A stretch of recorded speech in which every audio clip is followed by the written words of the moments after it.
Mathematical model acceptable to the observer who sees Achilles' encounter with the tortoise. Let x1 be Achilles' position, and x2 be the turtle's position. Let v be the speed of the sympathetic amphibian, and therefore 10v that of the Greek hero, according to the statement. Then the equations of motion will be x1 equals 10 vt and x2 equals 10 plus vt. So, equating the two equations of motion, we determine that Achilles catches the tortoise after exactly t equals 10 over 9v seconds. Just substitute the turtle's velocity value to get a numerical result. If v equals 0.1 meters per second, we have t equals 11.111111 seconds, for example. We can calculate the instant when Achilles catches up with the poor tortoise after how many meters. What the paradox asks is, how does Achilles get to the tortoise at such a meter or at so many times? Russell, who cannot be accused of ignoring the infinitesimal notion and already knew the theory of relativity, considered that the paradox is not resolved. Despite being a perfect continuum to observers, time is not infinitely divisible. In order to exist, time depends on the notion of movement. The notion of time begins to completely lose its meaning around the Planck time, a very small time measure. The same is true of space. When you divide space into smaller and smaller pieces, even if imaginatively, you will realize that from a certain point that for you no longer has any sense in terms of the notion of volume. It no longer makes sense to try to continue dividing space.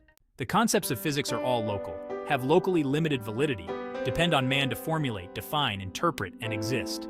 By showing itself not infinitely divisible, time reveals its most intimate essence, tends up in nothing, the nothing that everything is made of.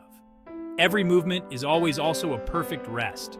Many physicists believe that the smallest piece of space that makes any sense as such is the Planck length, which is much, much smaller than a millimeter,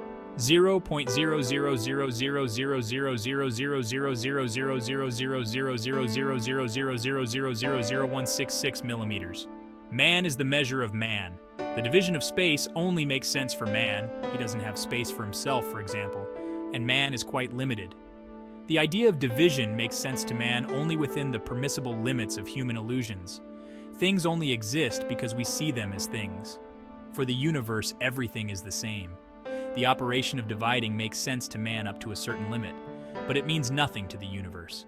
One fundamental idea of the theory of quantum mechanics is that reality does not exist without measurement, without observation. The act of measuring time is what creates time itself. Einstein showed us that space equals time, that they are exactly proportional, complementary. Whoever believes that things exist by themselves, that time exists by itself independently of the observer, will always be a slave to this insurmountable reality that, realize, is only something that is believed in, and will never be able to explain or understand it, having to simply accept it as you believe it is. The division of space only makes sense to man. It's an idea. The expression, the smallest piece that makes any sense as such, refers to human limitations. The size of light waves visible to man, the speed of information processing in the human brain, and so on, to the limits of human perception. If you want to traverse an infinite number of points in space in 1 second, your speed will have to be infinite unless the points are dimensionless. Dimensionless points are a mathematical abstraction and do not exist in physical reality. If we mark the points A and B on the distances 1 centimeter and 2 centimeters of a school ruler, for example, from what we know about human limitations, there cannot be physically infinite points between A and B. Thanks for watching. Subscribe to my channel and give your like if you enjoy it.